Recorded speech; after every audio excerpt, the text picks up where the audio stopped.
is a very exciting day because I am gonna be rereading Percy Jackson for the first time in years. I have not read Percy Jackson since grade 6, so it has been 10 years, and today is the day. I think I'm gonna cry. I wouldn't call Percy Jackson my favorite series because that spot is reserved for Harry Potter. I wouldn't even call it my second favorite series because that spot is reserved for the Foxhole Court. But Percy Jackson means to me something that no other book ever will, because I read this book in a time where I was just kind of exploring who I was, who I wanted to be. So a lot of who I am today as a person is shaped by the things I did during that time, the things I read during that time, including Harry Potter and Percy Jackson. I am very excited, and I thought I might read page 1 with you guys. Chapter 1. I accidentally vaporized my pre-algebra teacher. Look, I didn't want to be a half-blood. If you're reading this because you think you might be one, my advice is close this book right now.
Not gonna read this today, but I'm really liking it, so I might just continue on and read a little bit more. I just finished eating this, and it's really good. Like, you might think it's strange to add avocado to like a fruit-based thing, but it's really good. The cereal I added was like this flax pumpkin cereal from Costco, and it's really good. I really love it, but my entire family hates it, and I love when there's food that I love that my family hates, because then they can't finish it. 2 days later.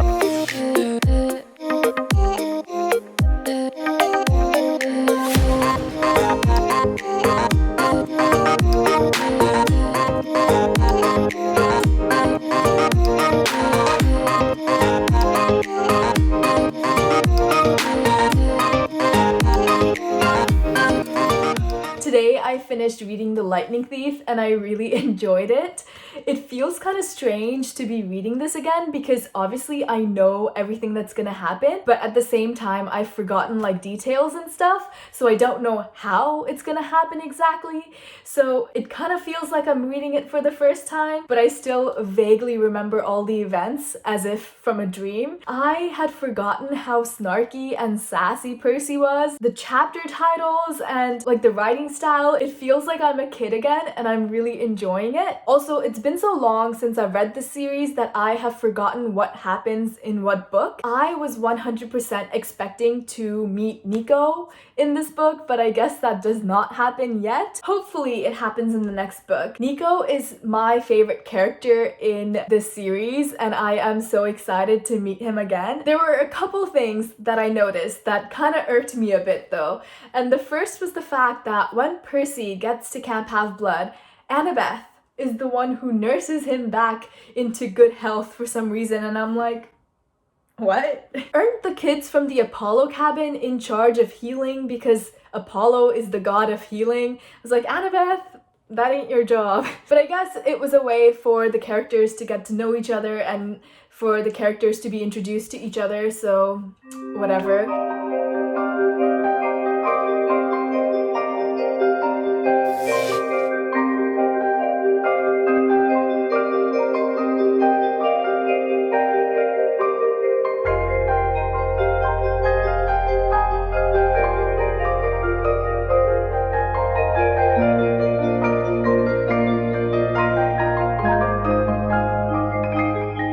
Hey guys, so today is March 15th, which means it has been half a month since I read The Lightning Thief.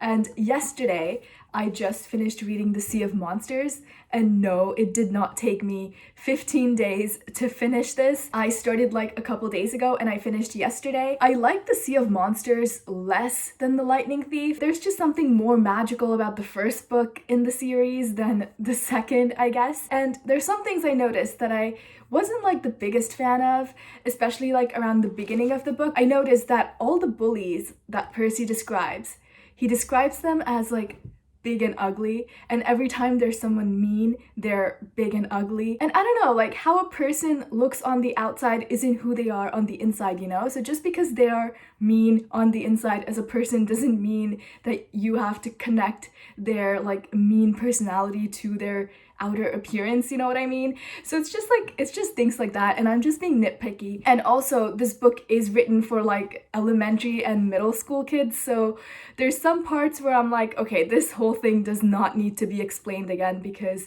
it was literally explained in the previous book. So I have like all of the rest of the books from the library, and the last book, which is The Last Olympian, is due in 7 days, which means I have to finish all these other ones in 7 days. So I was gonna start reading The Titan's Curse today, and I made myself some pancakes, so you might see another montage of me reading and eating, but we'll see. And I am really looking forward to this one because this is the book that I don't remember a single thing from. I hope that this is the one where we meet Nico D'Angelo. Unfortunately, it was not this one. Sorry, there will be no pancake eating montage because I literally sat here on my floor and ate the whole thing without even touching this book.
Obviously, we have met Nico and I love him. I am so bitter that he was not in the movies. Also, like that middle school dance scene was so cringy. Like, I don't know if middle schoolers actually behave like this or if it's just the stereotype. And the monster in the first chapter, he's so like a very like... Let me just read you a line. The monster wailed. That's not fair. Imagine a monster trying to kill you and you like defeat it and he's just like, that's not fair. Time is a social institution and not a physical reality. There is, in other words, no such thing as time. There is such a thing as rhythm, but time as such is a social institution.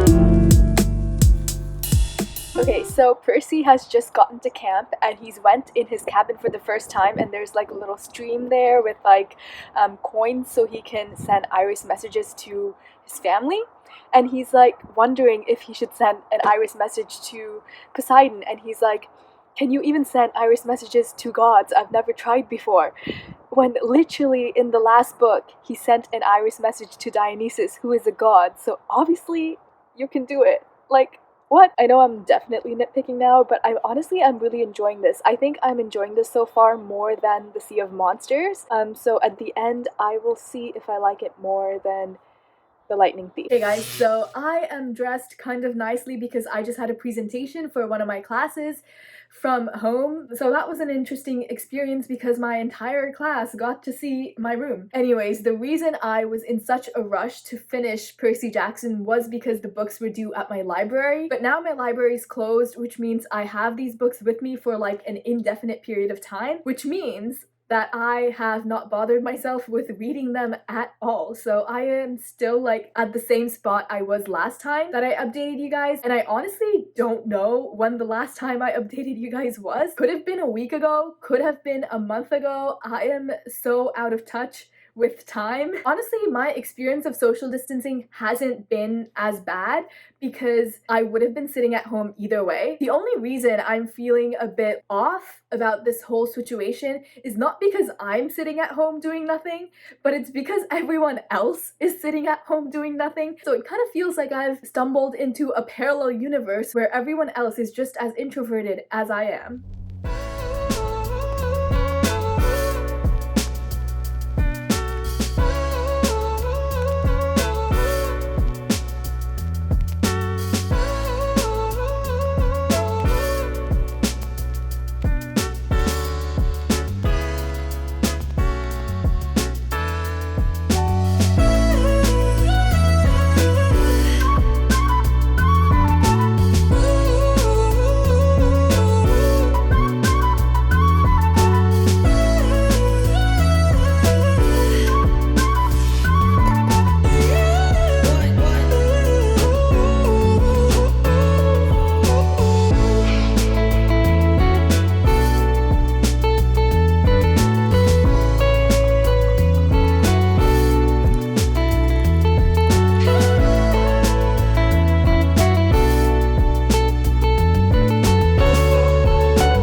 Days ago, I finished The Titan's Curse, and this might be my least favorite in the series. I did say earlier that I was really enjoying it and that this might actually be my favorite in the series, but oh how the tables have turned. I was actually really enjoying this in the beginning because that's when we meet Nico and Bianca, and I love the two of them. But Nico isn't even in like the rest of this book, so I felt kind of cheated and disappointed. And the middle of this book just kind of dragged on for too long. It felt like I was reading forever, but then when I would look back, I'd only made it like 10 pages through, so I was like, what I did like about this book is that I think the characters went through a lot of character development. Like Percy in the beginning was kind of annoying, but then he becomes more like understanding as time goes on, which I really appreciated because honestly he was being so annoying in the beginning. I was like, anyways, this morning I started the Battle of the Labyrinth, which I am enjoying so far. And when I first read this, like 10 years ago, I did not like Rachel Elizabeth Dare at all. We meet her in this book, and then she's in the first chapter of this book too. So I was kind of dreading to come across her again because I figured I would hate her just as much this time around, but I actually really like her character this time around. And we've already seen a glimpse of Nico, so I am actually hoping to finish this today. And I know how unbelievable that sounds because I have spent literally more than an entire month on this series, so no one's gonna believe that I'm gonna finish this in a day, but I will.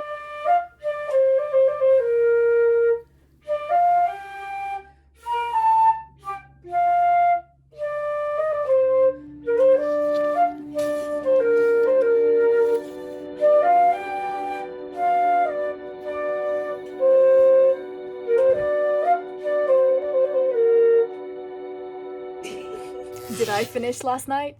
Nope. But I will finish it today, and I will also finish The Last Olympian today. I'm actually really loving this so far.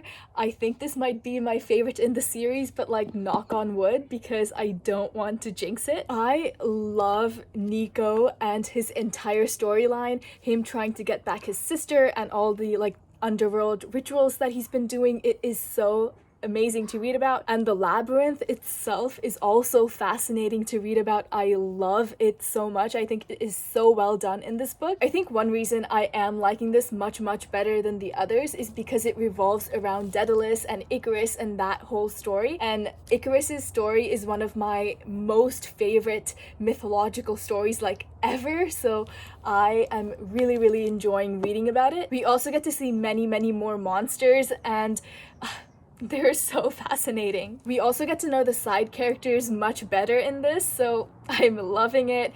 Annabeth, Grover, Tyson, love them all. One thing I noticed that I really appreciated in this series is Rick Riordan's way of telling people to take care of the environment. Like even in the last book, he talks about how we should take care of the oceans and stuff like pollution and fishing really hurts sea animals. And in this book, there was the bit about farm animals and river pollution and stuff like that, and how pollution in the river kills plants and small fishes. So honestly, that's a great message for kids who might be reading this book, because the main age group that is attracted to this series is like around middle school, elementary school kids, so good on Rick Riordan. Percy and Annabeth just kissed. I mean, I was expecting it obviously, but not so soon. I didn't think it happened in this book at all. Poseidon just called Percy his favorite son, and I think I'm gonna cry.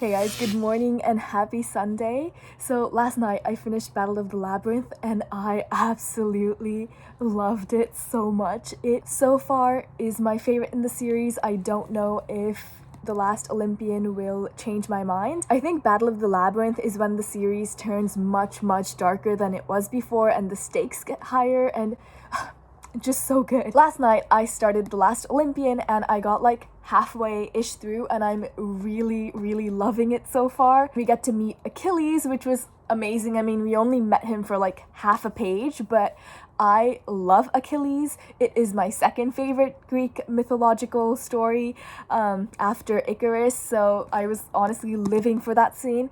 And that scene with Percy battling all the dead armies in the underworld is probably one of my favorite scenes in the entire series. It was so epic. Right now, I'm at the part where the battle has just started, so things are probably gonna speed up soon. And I have finally figured out why I find the beginning of every book so slow. And it is because everything we already know from past books is kind of re-explained at the beginning of each book. And I kind of touched on this earlier about how stuff we already should know is kind of re-explained, but obviously I have no problem with that because the books are written at like an elementary school and middle school level, so it makes sense that everything is kind of re-explained and reintroduced with each book. But that is why I thought that the beginning of each book was kind of slow.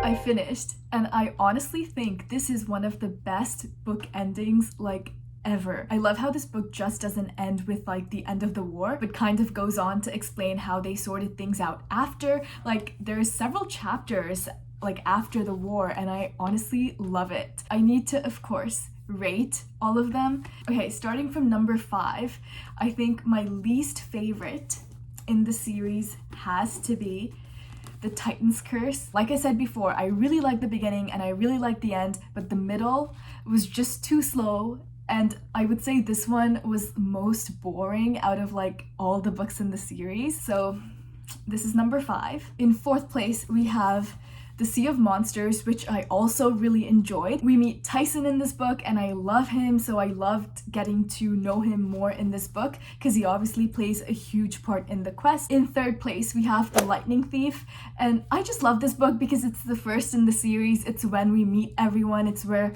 all the magic starts, so honestly, such a good, strong, solid start to the series. In second place,